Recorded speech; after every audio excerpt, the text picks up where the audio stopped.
উপনিবেশিক মডেলের যে বাজেট ছিল যে আসলে গরিব মানুষের কাছ থেকে টাকাটা আদায় করবে এবং তাদের প্রিয়জনদের পেছনে টাকাটা খরচ করবে এবং সেই টাকাটা খরচ করার ক্ষেত্রে তাদেরকে আসলে যাতে ধরপাকড় না করা যায় তার জন্য একটা সবচাইতে অথর্ব কন্ট্রোলার জেনারেল আসলে নিয়োগ করা হবে।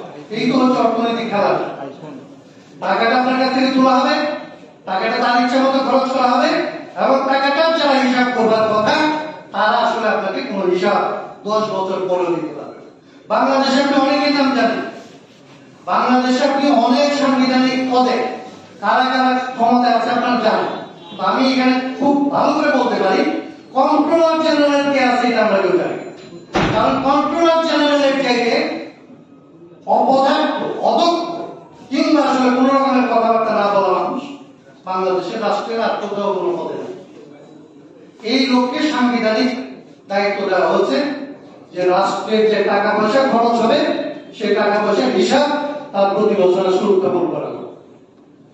আপনি দেখবেন বাংলাদেশ দুর্নীতিতে চ্যাম্পিয়ন হচ্ছে, দুর্নীতি হচ্ছে, এগুলি বলবে হচ্ছে মিডিয়া, কখনোই কন্ট্রোলার জেনারেল নয়। এই যে জায়গাগুলি আমরা যদি আসলে কল্যাণ রাষ্ট্রের দিকে যেতে চাই, আমরা যদি আসলে মানুষের বাজেট করতে চাই, মানুষের অর্থনীতিকে যদি আসলে এখানে দাঁড় করাতে চাই, তাই আসলে কি পয়েন্ট কয়েকটা যে আসলে ট্যাক্সেশনটা তার উপরে ধরা হবে, কোথায় খরচ করা হবে, সেই টাকাটার হিসাব কিভাবে রাখা হবে এবং বাজেট এইটা আজকে যে পথে হয় এই পথে হবে নাকি অন্য পথ আমরা বলবো।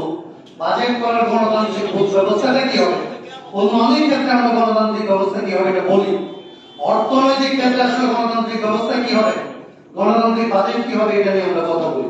আমার কাছে মনে হয় আমি মজদুরের সাথে কথাটা যোগ করতে চাই, ও যে সমস্ত কথা বলছিল তার সাথে আমি বলতে চাই যে এইগুলি নিয়ে আসলে আমাদের বিকল্প ভাবনা, বিকল্প প্রস্তাবনা মানুষের সামনে আসলে উত্থাপন করা দরকার।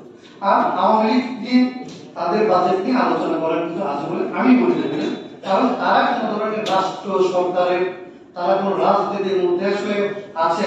এই কথাগুলি আসলে মিডিয়া তাদেরকে একটা রাজনৈতিক মর্যাদা দিতে চায়, তাদেরকে একটা সরকারের মর্যাদা দিতে চায়, ওদের ভাষায় কথা বললে আমরা তাদেরকে আসলে ওই মর্যাদাটা দেবো। ওরা মাফিয়া, ওদের কোনো রাজনীতি নাই, ওদের কোনো ধরনের নীতি নৈতিকতা নাই, এটা এখানে লুটপাট করার জন্য বসছে, এখানে লুটপাট করে টাকাটা পাচার করবে।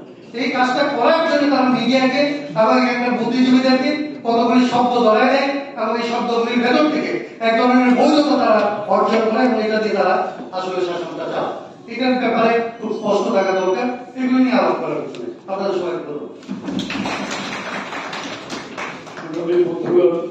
এবার আপনাদের সামনে